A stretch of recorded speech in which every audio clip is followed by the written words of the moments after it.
Conakry, le 24 avril 2019. Mesdames, Messieurs, merci de l'attention et bienvenue dans cette édition dont voici le sommaire. Le président de la République a ouvert ce matin la 6e édition du symposium Mini-Guinée. Plus de 600 délégués échangent sur les grands enjeux du secteur pour le développement économique de la Guinée. Plus de 95 millions de dollars pour la Guinée. Cet appui de la BAD est destiné au financement de la route Boké-Kébo et à l'adaptation au changement climatique dans le bassin du Niger, entre autres. Livres et images, c'est le thème de la 11e édition des 72 heures du livre qui se tient à Conakry. De nombreux hommes de culture et de lettres sont à ce rendez-vous. Darma Tanguy signe l'événement. Mesdames et messieurs, bonsoir. Avant de développer ce titre, Sport Foot Cannes U17, la Guinée fait son air de gloire. Le Sili Cadet a validé son ticket pour la finale, abattant ce mercredi le Nigeria au tir au but 10-9. Le Sili va donc rencontrer en finale le Cameroun à Conakry à Dar Salam. Les amateurs du Curon magnifient les talents de notre 11 national. Sur place en Tanzanie, le compte rendu de notre envoyé spécial Abdelaziz Baldi. Regardez. Guinée-Nigeria a tenu toutes ses promesses jusqu'au dernier souffle de cet après-midi au National Stadium de Dar Salam. La bande de Sékou Kamara entend bien le match et obtient même la possession des balles en sa faveur. Mais le manque de réalisme a caractérisé les 45 premières minutes. Au retour des vestiaires, c'est les hommes de Manu Garba qui se créent des occasions dangereuses. Dans le dernier quart d'heure, la fatigue est palpable et les deux équipes caressent toutes les séances de tir au but. Après cet instant, c'est le capitaine guinéen qui ouvre la marque et donne de l'espoir à ses coéquipiers. Avec du sang-froid, le Nigeria remet les pendules à l'heure. Mais sous une forte pression, avec des vuvuzelas qui retentissaient au National Stadium, le dernier tireur nigérian rate son dernier tir et envoie toute une nation au paradis. Au terme de nos suspense, la Guinée se hisse en finale en réussissant 10 tirs contre 9. C'est une équipe qui a joué, c'est une équipe qui a gagné.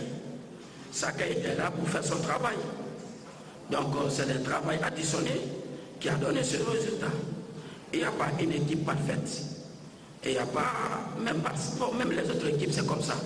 Donc pour moi, la mission est accomplie. Dans l'ensemble, physiquement, ils ont répondu, ils ont été mentalement assez présents. Les séances de tir au but ont été assez difficiles, mais je sens que l'on était prêt mentalement après 2 échecs de faire ce pas-là. Et je pense que pour Maléa, c'est une bonne chose. Ça permet aussi à l'entraîneur et à l'équipe de savoir que dans cette compétition, il y a de la qualité. Et en face, de plus en plus, plus on monte, plus on aura de l'adversité, plus on aura des difficultés. Mais l'important, c'est de sortir de ces matchs-là vainqueurs. Avec cette belle qualification en finale, la Guinée écrit l'une des plus belles pages de son histoire de football. En attendant Cameroun-Angola, la communauté guinéenne enflamme les rues de Dar Salam. Abdelaziz Bardi, notre envoyé spécial, merci pour ce compte-rendu. Suite donc à la victoire du Sili Cadet, ils sont nombreux, les fans du Curon, à exprimer leur joie. C'est le cas du Premier ministre chef du gouvernement, Dr Ibrahima Kassouri Fofana, au micro de Ousmane Bengoura. Nous aurons comme tous les Guinéens.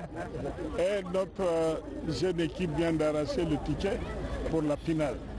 Alors, comme je l'ai dit à leur départ, toutes les bénédictions, nos prières accompagnent cette équipe pour nous ramener la joie au peuple guinéen, pour qu'on puisse fêter la victoire pour la Coupe continentale. Le président de la République suit de très près les performances de notre équipe et il est tout le temps en ligne avec les encadreurs. La joie du peuple de Guinée exprimée par le Premier ministre. La finale Guinée-Cameroun se jouera donc le 28 avril prochain à Dar Salam. Synergie, mines et infrastructures, enjeux pour un développement intégré et durable, c'est le thème de la 6e édition du symposium Mini-Guinée. C'est le chef de l'État, professeur Alpha Condé, qui a ouvert les travaux ce matin à Conakry. Plus de 600 délégués participent à ce plus grand rendez-vous minier en Afrique de l'Ouest. Objectif, échanger sur les grands enjeux du secteur des mines. Voici le compte-rendu signé de Sanassi Keïta. 6e édition du symposium Mine-Guinée. Ce plus grand événement minier de l'Afrique de l'Ouest est axé sur le thème Synergie mine-infrastructure, enjeu pour un développement intégré et durable de la Guinée. 630 délégués officiels venus d'une quarantaine de pays, des sociétés minières, de la finance internationale, bref, de tous les secteurs socio-économiques de la vie, prennent part à ces assises de Conakry. L'objectif étant de présenter aux participants les résultats des travaux de recherche entrepris dans le cadre de la politique de diversification de l'activité minière. Une occasion de montrer aussi qu'en plus de la bauxite, de l'or et du fer, la Guinée regorge également de bien d'autres substances devant être promues et valorisées.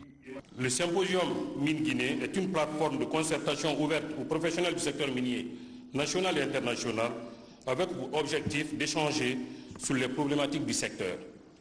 Ainsi, les présentations et les 14 thèmes qui seront traités durant ces 3 jours de ce symposium permettront, entre autres, de présenter le cadre d'investissement en Guinée, en particulier celui du secteur minier, d'avoir une vue d'ensemble du marché mondial des minerais, mettre en lumière le potentiel minier guinéen, débattre de la problématique des infrastructures, mutualisation de l'utilisation des infrastructures avec comme corollaire la réduction du coût des investissements, la gestion rationnelle du littoral, la réduction de l'impact de l'activité sur l'écosystème. Identifier les étapes clés qui permettent à la Guinée d'aller vers la transformation locale de ses minéraux. Les responsables des sociétés minières évoluant en Guinée n'ont pas manqué de témoigner de leur volonté à davantage soutenir le gouvernement, à réussir sa politique minière avec à la clé satisfaire les besoins fondamentaux des Guinéens en matière d'infrastructures sociaux de base. Nous avons contribué tous ensemble au positionnement de la Guinée dans le trio de tête des pays producteurs de bauxite. En moins de 5 ans, nous y sommes parvenus. Et ce n'est pas fini. Extraire et exporter la bauxite est un bon début, mais il faut aussi créer de la valeur à long terme en contribuant à la transformation locale. C'est pourquoi nous avons déjà entamé la 2e phase de notre histoire guinéenne, celle de la transformation industrielle. Notre volonté est claire. Pour maximiser les retombées pour la Guinée, nous allons nationaliser les emplois, la guinéanisation. Dès aujourd'hui, des postes très stratégiques sont occupés par des compatriotes guinéens très compétents et nous en sommes très fiers. Au niveau des cadres de GAC, nous dépassons largement les exigences du code minier guinéen. Fondamentalement, tout ce que nous faisons à GAC contribue à faire de la Guinée une terre prospère. Grâce à nos activités commerciales, nous pourrons créer de la richesse, soutenir la croissance et de contribuer de manière durable au développement socio-économique des communautés locales de la Guinée. Concrètement, notre soutien aux communautés locales s'établit comme suit. Des investissements dans la formation, l'éducation, l'alphabétisation des jeunes et des femmes, des investissements en infrastructures scolaires, des investissements dans des programmes pour accroître l'employabilité des jeunes et des femmes, favoriser le contenu local, le transfert de compétences, mais surtout de connaissances. Au-delà de son caractère promotionnel, ce symposium est aussi l'occasion pour la Guinée d'attirer des partenaires qui s'inscrivent dans la vision d'un développement minier responsable porté par le chef de l'État. Cette vision, selon le ministre des Mines, porte sur la création d'un cadre de développement mutuellement avantageux et durable entre les différentes parties prenantes du secteur minier, notamment par la préservation de l'environnement, le développement communautaire, la promotion du contenu local, la mutualisation des infrastructures et l'établissement de liens domestiques entre le secteur minier et les autres secteurs de l'économie nationale.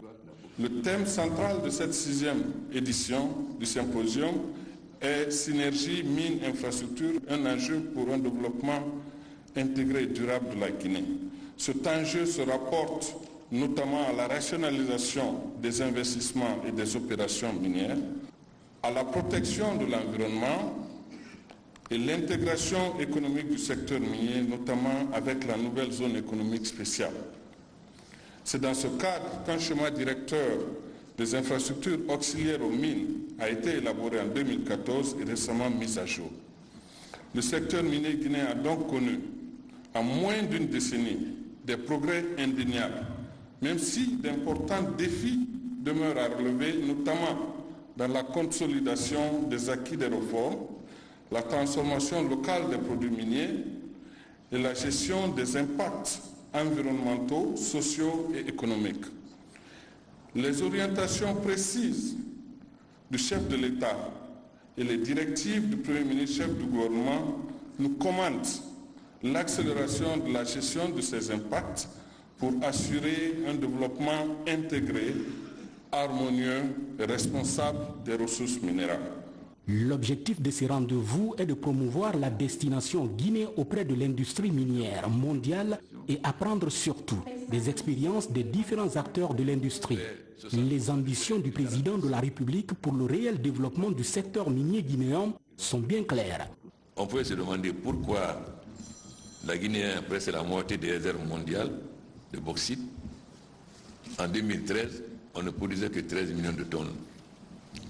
Et les revenus, même pas 200 millions. Et à effort de contenu local. C'est pourquoi nous avons fait un code minier en nous entourant de tous les spécialistes qui peuvent nous aider. Si notre politique globale est la transformation de nos matières premières agricoles et miniers en produits finis, pour le moment, notre politique vise 3 objectifs. Premièrement, créer les conditions les plus favorables pour que les sociétés minières puissent s'épanouir totalement dans une libre concurrence, c'est-à-dire pas dans une position de monopole. Deuxièmement, que la Guinée puisse tirer le maximum de ses richesses minières. Troisièmement, améliorer considérablement les conditions de vie des populations à travers le contenu local. Voilà les 3 objectifs que nous visons. Notre principale tâche, c'est de défendre les intérêts du peuple de Guinée. Que ne soit pas un scandale géologique qu'on se retrouve parmi les pays les plus pauvres. Ces richesses doivent bien sûr profiter à nos partenaires, parce que quand on investit, c'est pour tirer profit. Mais la coopération doit être une coopération gagnant-gagnant. La porte est ouverte à tout le monde. Nous souhaitons que le maximum d'investisseurs viennent investir. Mes chers amis, je ne vais pas laisser la bauxite guinéenne sous terre pour faire plaisir à d'autres. Donc, nous travaillons avec ceux qui veulent que nous exploitions notre bauxite sans état d'âme. Car la seule chose qui me guide, ce n'est pas ce que X ou Y pense à l'extérieur, mais quel est l'intérêt du peuple de Guinée. L'intérêt du peuple de Guinée, c'est de développer ses ressources minières. Donc, nous travaillons avec tout ce qui veut développer ces ressources minières, qui vient des planètes Mars ou de Saturne, nous allons travailler avec eux.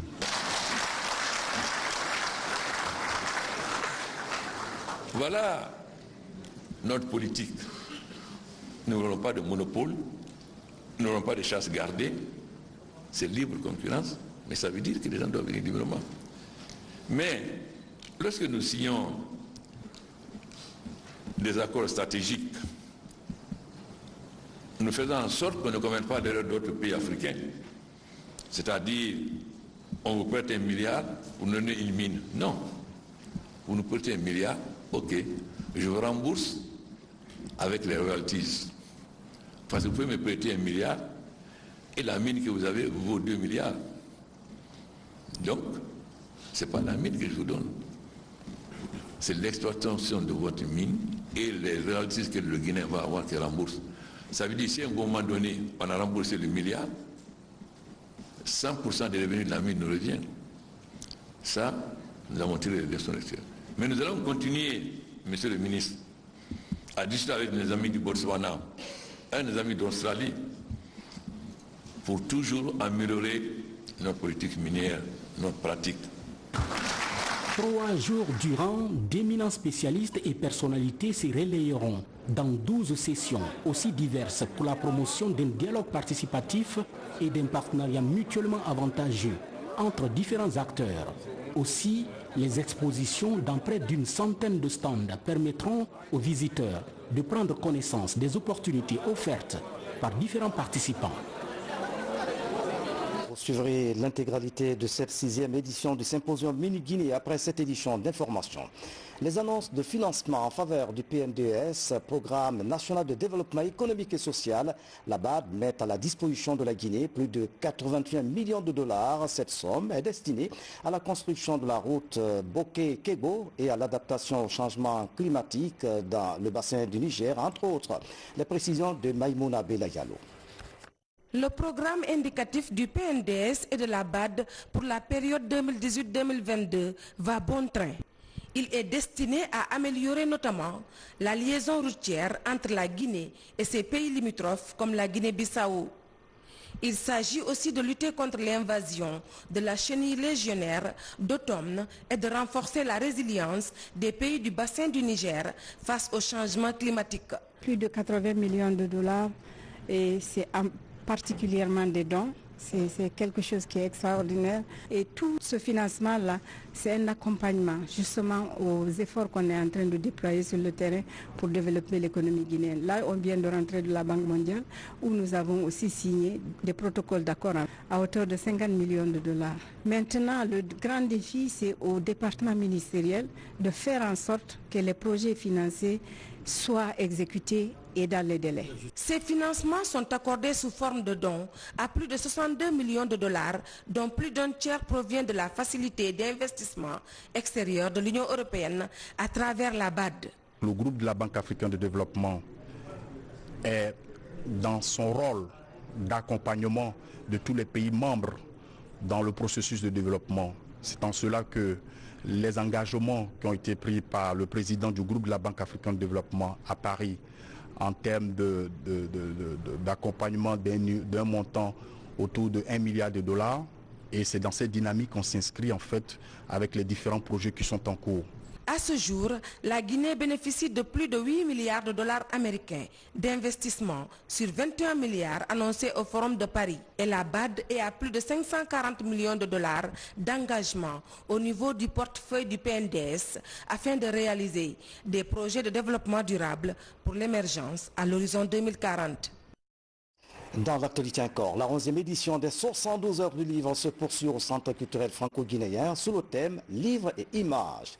Pour cette deuxième journée, plusieurs livres ont été dédicacés. C'est la maison d'édition L'Harmattan Guinée qui signe l'événement. Le président de la République, professeur Alpha Condé, a visité ce matin les stands. Le point avec Sanassi Keita. Les 72 heures du livre. C'est la 11e édition de cet événement culturel qui mobilise dans la capitale guinéenne plusieurs écrivains, personnalités, élèves et étudiants autour du thème livres et images. Le livre, c'est quelque chose d'extrêmement intéressant, extrêmement important. On a ses idées, c'est le rendez-vous du donner et du recevoir. Ça aussi, c'est vraiment... Beaucoup de jeunes d'ailleurs de son époque ont occupé des fonctions, ils sont dans les fonctions, ils sont dans la vie active. Je voulais rendre hommage, surtout l'hommage à tous ces jeunes qui sont là et qui nous écoutent, parce que la jeunesse, l'avenir vous appartient, vous la jeunesse. La République du Mali est l'invité d'honneur de cette 11e édition des 72 heures du livre organisée par la maison d'édition et de diffusion des droits guinéens, l'Harmattan Guinée, qui a sa 13e année d'existence. Le président de la République, professeur Alpha Condé, s'est fortement réjoui de ce choix porté sur le Mali. Je suis très heureux que le Mali soit l'invité d'honneur. Quand je dis souvent que le grand problème que nous avons en Afrique, c'est que la jeunesse africaine ne connaît pas l'histoire de l'Afrique. Et le Mali est le symbole de la richesse de cette Afrique. Je dis souvent qu'au Moyen-Âge, il n'y avait plus de livres à la bibliothèque de Tombouctou qu'à celle de France. Donc il est extrêmement important de développer la lecture, mais pas seulement les romans ou les livres d'actualité, mais aussi l'histoire. Parce qu'un peuple ne peut être fier qu'il sait être fier de son histoire. Il est important aussi, étant donné que la population africaine est aujourd'hui jeune, 7 Africains sur 10 ont moins de 30 ans, c'est eux qui constitue aujourd'hui la force de l'Afrique. Il est extrêmement important que cette jeunesse connaisse son histoire et deuxièmement qu'elle maîtrise le savoir. Je dis souvent que nous avons raté les 3 premières révolutions industrielles, celle du moteur, celle du pétrole et de l'électricité. Pour des raisons indépendantes de nous, La première, de l'esclavage qui a vidé l'Afrique de ses forces vives, qui pouvait être à la base de la révolution. La deuxième, la colonisation. Mais nous avons la chance aujourd'hui, avec les nouvelles technologies, que nous pouvons rattraper notre retard. Mais cela suppose qu'on maîtrise ces nouvelles technologies. On ne peut pas le faire si on ne maîtrise pas le savoir. Dans sa bataille, le président Nkrumah avait insisté sur un point précis. Il disait l'Afrique doit maîtriser le savoir. Car il savait que c'est seulement en maîtrisant le savoir que l'Afrique peut se libérer, s'unir et devenir un continent d'avenir. Donc je félicite les organisateurs, et je félicite les jeunes qui sont présents dans l'ensemble. Mais il est extrêmement important aussi que nous développons le savoir dans nos langues nationales. Car la culture d'un pays, c'est d'abord sa langue. C'est bien que nous parlons le français, nous parlons l'anglais, puis ça nous permet d'avoir accès au monde moderne. Mais nous devons rester ancrés dans notre culture, dans notre environnement, dans notre passé. Et cela n'est possible que si nous développons la langue nationale. Pas comme langue de culture, parce qu'en ce moment, ça serait une curiosité, mais comme langue de travail. Et cela est possible, monsieur le Premier ministre. Il dit seulement que les instruments de travail des tracteurs ou des outils soient écrits au Fouta, le mode d'emploi en bleu, au Guinée Marinké, c'est en sous-sous. Parce que si le savoir ne permet pas à l'homme de s'améliorer et de s'émanciper, évidemment, ça ne sert à rien. Donc il faut que ce savoir puisse lui permettre de s'épanouir dans son travail, dans son environnement. C'est pourquoi j'encourage nos amis de l'Harmattan à aussi développer. C'est bien qu'aujourd'hui vous ayez un partenariat pour faire des livres chez nous, car faire des livres chez nous, non seulement c'est maîtriser le savoir, mais aussi c'est économiser. Quand nous achetons des livres dehors, nous payons en devises. Quand le faisons en Guinée, nous payons en monnaie guinéenne. Et ensuite, cela donne du travail et cela encourage les écrivains à écrire, parce qu'ils savent qu'ils peuvent être publiés en Guinée.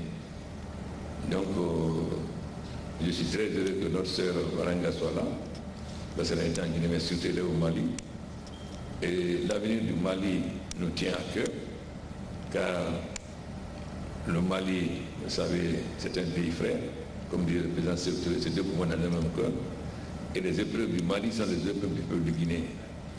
Donc nous ne pourrons jamais être en paix et heureux si le peuple du Mali n'est pas en paix et heureux. C'est pourquoi nous serons toujours aux côtés du peuple malien, à Kidal ou partout, jusqu'à ce que le Mali retrouve la paix et son unité, son développement.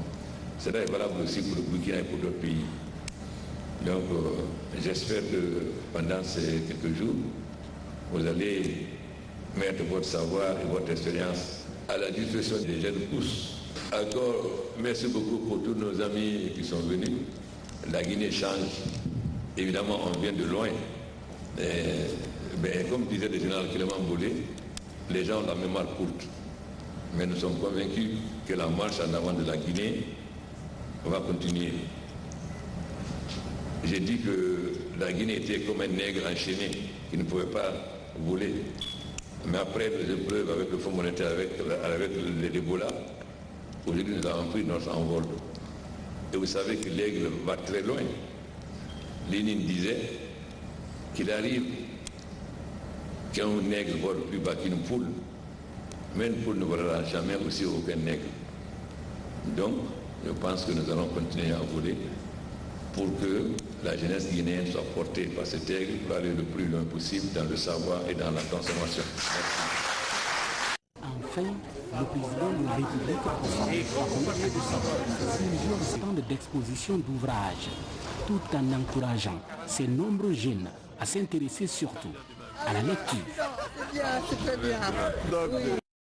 La République du Mali est donc l'invité d'honneur des 72 heures du livre. Plusieurs auteurs ont animé une conférence sur l'avenir de la littérature malienne. Dans le stand du Mali sont exposés des photos et de nombreux romans qui attirent les visiteurs. Diamokaba.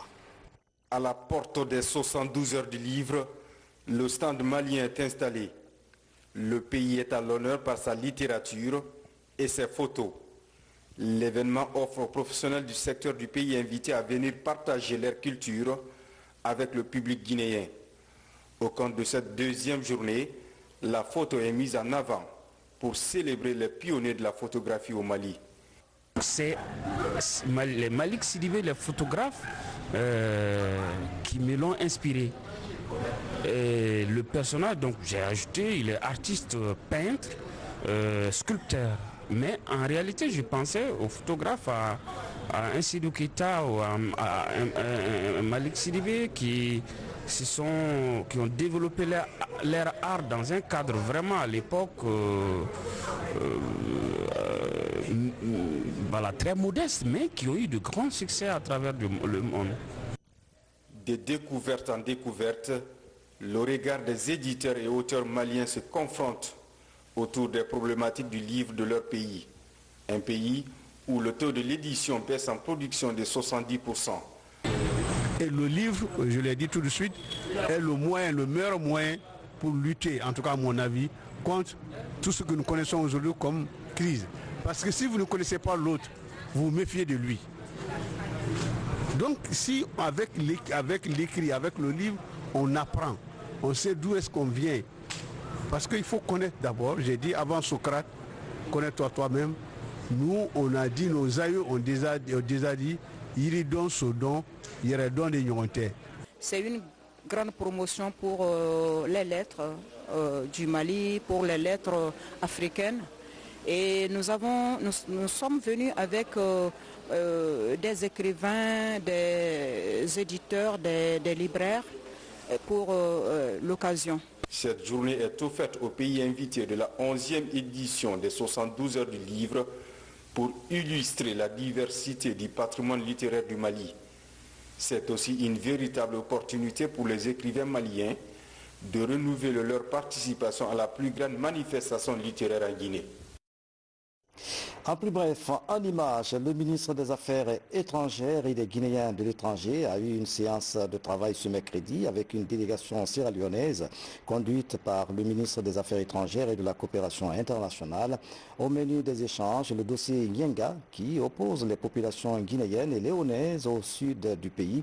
Un incident que les deux parties s'engagent à résoudre pour renforcer la coopération entre la Guinée et la Sierra-Léone. Dans l'actualité encore à l'hémicycle, adoption à l'unanimité des députés de plusieurs projets, des projets qui concernent principalement des accords de prêt, de financement et de dons. Parmi les projets adoptés ce mercredi figure l'interconnexion électrique Guinée-Mali. Ablaye Diallo. 9 projets adoptés portant sur des accords et contrats. Notamment l'accord sur le café adopté en 2007 lors de la 98e session à Londres par la résolution 431 du Conseil international du café. Son adoption devrait permettre à la Guinée de renforcer le secteur agricole et de favoriser le développement durable. Il faut que nous puissions être partie d'une organisation aussi internationale pour que la qualité, les origines de nos produits soient défendues. Il y a beaucoup d'acheteurs sénégalais, effectivement, qui placent des fonds en forêt avant la production, venir récolter le café. Aujourd'hui, nous nous réjouissons d'avoir un label Ziama. Nous sommes en train, le gouvernement nous l'a dit, de promouvoir aussi la production du café Arabica au Fouta. Ça va être tellement plus facile d'écouler ce café Arabica en attendant qu'on lui donne un label Café Fouta de Guinée. À côté du label Ziama, il est donc important que nous puissions, comme on dit, ne jamais tard de bien faire, accéder à cet accord et donc autoriser le gouvernement finalement à faire sa ratification. Les 9 projets sont adoptés à l'unanimité des élus du peuple. Pour améliorer la mobilité et la connectivité rurale, l'Association internationale pour le développement offre à notre pays un montant de 40 millions de dollars. L'objectif est de réhabiliter 800 km de pistes rurales dans 6 préfectures. Pour éviter les erreurs du passé, des recommandations sont formulées par les parlementaires. Prendrons en compte les recommandations qui sont faites par les députés de l'opposition et même les députés de la mouvance aussi ont fait des recommandations pour qu'il y ait un suivi plus strict et plus rigoureux des programmes afin que les capacités d'absorption de ces projets puissent atteindre les seuils que nous souhaiterions au bénéfice de nos populations. L'interconnexion électrique Guinée-Mali est l'autre projet d'actualité révisé lors de cette session. Il bénéficie de 2 prêts octroyés par la Banque européenne d'investissement pour un montant de 130 millions d'euros et par la Banque d'investissement et de développement de la CEDEAO pour un montant de plus de 37 millions de dollars. La ligne électrique partira d'Nzérékouri jusqu'à Sanankoro en République du Mali pour une distance de 714 km et l'électrification de 201 localités. La reconstruction de la voirie urbaine de Beila sera bientôt lancée. Les travaux préliminaires sont achevés. Une mission des travaux publics vient de se rendre sur le terrain pour faire le constat. À ce jour, plusieurs villes du pays sont en chantier. Ces travaux sont entièrement financés par l'État guinéen. Asman Toumani Kamara fait le point. Dans ce programme gouvernemental de modernisation des villes du pays, Beila a bénéficié de 12 km 600. Ces travaux consistent à reconstruire la voirie de cette ville qui a vu naître le célèbre orchestre Bembeya. Depuis l'indépendance, c'est la première fois que Beila verra ses principales artères couvertes de bitume. Le président de la République est venu pour la pose de la première pierre et ça n'a pas pris de temps, ce que d'autres pensaient. Et la société Bézek est sur le terrain depuis maintenant près de 2 mois et qui est en train de travailler tous les jours. Vraiment, la population est très contente et les travaux avancent à grands pas. La mission de supervision des TP venue pour la circonstance a sillonné les différents axes retenus dans ces travaux. Des échanges sur l'évolution de la construction de la voirie de Beila et dont le respect des normes consignées dans le cahier de charge doit être de mise. On a la mission de contrôle, mais nous venons poursuivre l'effectivité des activités sur le terrain. Le constat, après cette visite systématique des axes, j'ai vu que l'entreprise est en train de fournir de gros efforts. Je suis vraiment satisfait de ce qui est en train de se faire. Je dirais simplement à l'entreprise de continuer sur le même élan. Comme obstacle au rythme normal des travaux, la mission de suivi a noté l'implantation de nombreux poteaux électriques dans les emprises de la chaussée. Le retard dans le déploiement de la mission de contrôle empêche également l'entreprise contractuelle d'exécuter certains travaux d'envergure. Le gouvernement guinéen réaffirme sa volonté de reformer le secteur des transports. Le ministre en charge de ce secteur a échangé mardi avec le nouveau bureau exécutif de la fêtière des transporteurs routiers, une structure mise en place grâce à l'appui de l'Union européenne. La démarche vise à professionnaliser davantage le secteur des transports. Mamadi Terna Kamisoko. Le salut est parti de Kindia. Il y a quelques jours, la Corporation des transporteurs routiers de Guinée a décidé d'évoluer désormais dans un grand ensemble. Une fêtière est mise en place et des organes dirigeants installés. Ici, on y croit fermement à ce projet qui pourra booster le secteur des transports dans le pays. Dieu merci, avec cette fêtière aussi, l'Union et les syndicats ils se sont donné la main. Et ça fait plus de 20 ans, ils ne se sont pas réunis de même table. Mais Dieu merci, aujourd'hui, on s'est mis dans une même table pour discuter et on est ensemble maintenant. Avec le ministre d'État au transport qui a reçu l'équipe dirigeante de la fêtière des transporteurs routiers, les défis du secteur sont évoqués et les 2 parties semblent rassurer les partenaires de l'Union européenne. Le rôle de la fêtière est très important parce que maintenant il regroupe sous justement son fait, c'est pour ça qu'on l'a appelé comme ça, un ensemble très important de transporteurs, ce qui permet d'avoir des meilleures discussions avec le ministère. Le ministre des Transports dit nourrir de grands espoirs pour le secteur. Aboubakar Silla veut compter sur cette fêtière pour atteindre ses objectifs. Le renouvellement du parc automobile, le contrôle technique des véhicules et la sécurisation des documents comme les permis de conduire sont des actions imminentes. L'État va se battre aussi pour que le compagnon d'armes soit renouvelé. Nous avons des projets déjà. Et là encore, ce n'est pas des projets en l'air. Ce n'est pas des idées de projets.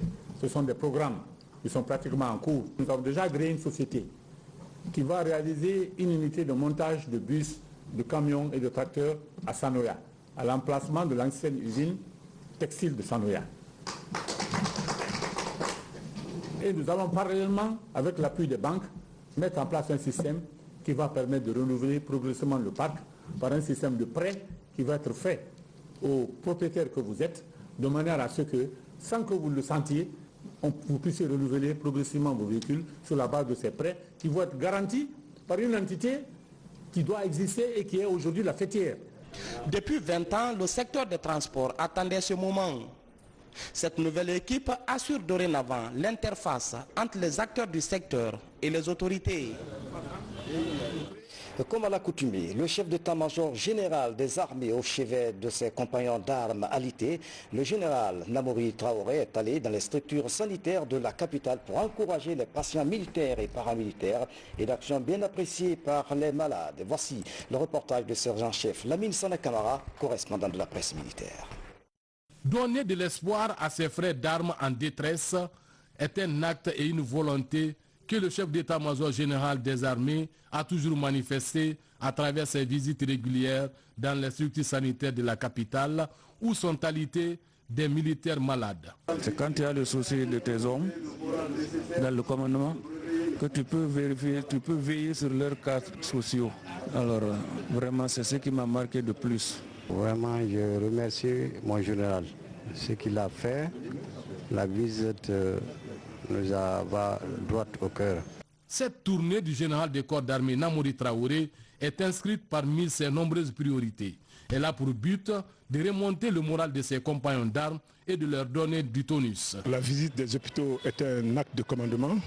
C'est la raison pour laquelle, au nom de M. le Président de la République, le professeur Alpha Condé, chef des armées, et de M. le ministre d'État chargé des affaires présidentielles, ministre de la Défense nationale, je remercie très sincèrement l'ensemble du personnel des différentes structures sanitaires qui apportent tous les soins nécessaires aux militaires malades et les paramilitaires malades.